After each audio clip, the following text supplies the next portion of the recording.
Good afternoon. My name is Helen Skipper. I am the Executive Director of the New York City Justice Peer Initiative. The Justice Peer Initiative is transforming how our communities are impacted by policing. We are using peer support as we build a directly impacted workforce.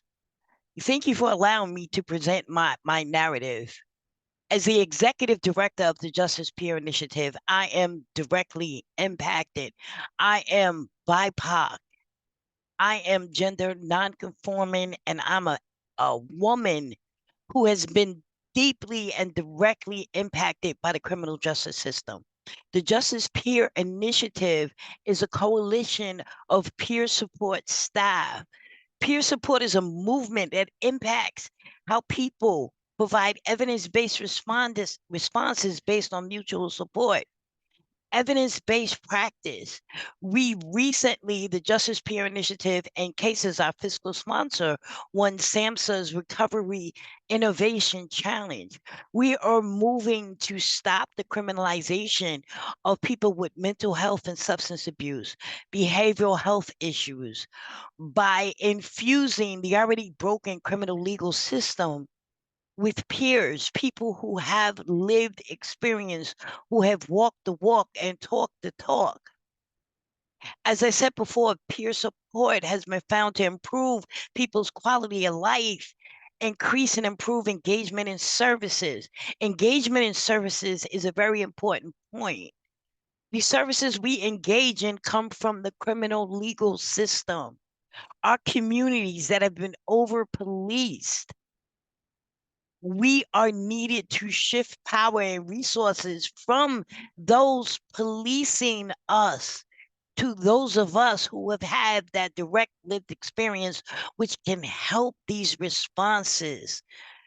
We are infusing recovery supports into a system that does not have it. This is evidence based by us winning the Recovery Challenge innovation. As we are BIPOC, the majority of our community members, roughly 90%, are directly impacted by the criminal legal system. As the founding director, I am governed by a board of executive committee members. Again, 90% are BIPOC and impacted by the criminal justice system. I myself also have disabilities. We have members who are trans, who have disabilities, who have been over policed and over criminalized. What the JPI is doing is shifting power and resources from policing directly to the communities. Those of us that live in these communities that are over criminalized, we're working to reduce recidivism, reduce the over reliance on I'm sorry, I lost my train of thought. The over reliance on clinical aspects. When we take someone who is directly impacted and we train them to return back into the system to work with people who are impacted, this creates a wave of change. This is built also along the basis of the credible messengers, of the violence interrupters. We take people who are directly impacted and we put them in power and we use them to infuse recovery into the system. The demographics of my organization, I have over 500 members, those who are peers, who have direct lived experience with behavioral health and trauma. I have allies and organizations. Of the 500 plus members I closely collaborate with the agencies that they are attached to, and that's over 100. I am fiscally sponsored by Cases, which is the largest behavioral health agency here in the city. Cases is working very intentionally along with me to infuse recovery and supports to those who are impacted by the criminal justice system. The community we serve is everyone in New York City, everyone in New York State. Mass incarceration and criminal legal system involvement adversely affect large swaths of New Yorkers, especially people of color in disadvantaged neighborhoods. In our mission to transform the criminal legal system through the consolidation and formalizing of the justice peer movement, we are working to address the lack of support. We are working to train justice peers. We are also working with agencies to provide open lines and direct hires of our justice peers. Usually, people with lived experience in the criminal justice system have a hard time finding employment. We are turning that directly on its ear. We are turning that methodology around by requiring that a justice peer have a criminal justice history. As we work to transform our communities by using this methodology, we are addressing police violence. We are addressing the size and scope of policing in our community. We are directly addressing recidivism. As we address recidivism, we transform and reform the criminal legal system. As a leader, I can't tell you how important it is to incorporate the voices and the validity of those with lived experiences. Only we can transform and change the criminal legal system.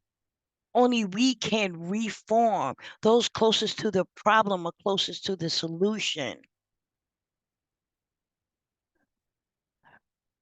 Progress that we've built a curriculum. I also have been asked as executive director of the Justice Peer Initiative to build the industry standard justice certification with the Academy of Peer Services. This is the certifying body that certifies certified peer specialists in the state of New York. I am building a justice peer certification with them as well. The federal government is leaning towards putting recovery supports within the criminal justice system. This will ease down on the criminalization of those with behavioral health issues. Incarceration should not be punitive, it should be rehabilitative. We are pushing rehabilitative supports directly within the system. We are built to be inserted along all 6 intercepts of the sequential intercept model. The sequential intercept model delineates 6 touch points where people can become intercepted by the criminal legal system. A justice peer can work on all 6 touch points from intercept 0, which is the community, to intercept 5, which is release on community supervision. As the old adage goes, each one teaches one.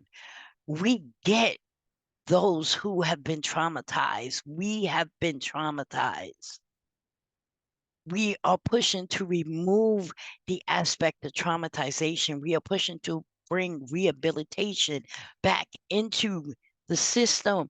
We are building power and increasing police accountability. As we go into crisis supports, police should not be called on those calls. It should be a justice or a crisis peer. As I mentioned before, peer support is an evidence-based practice.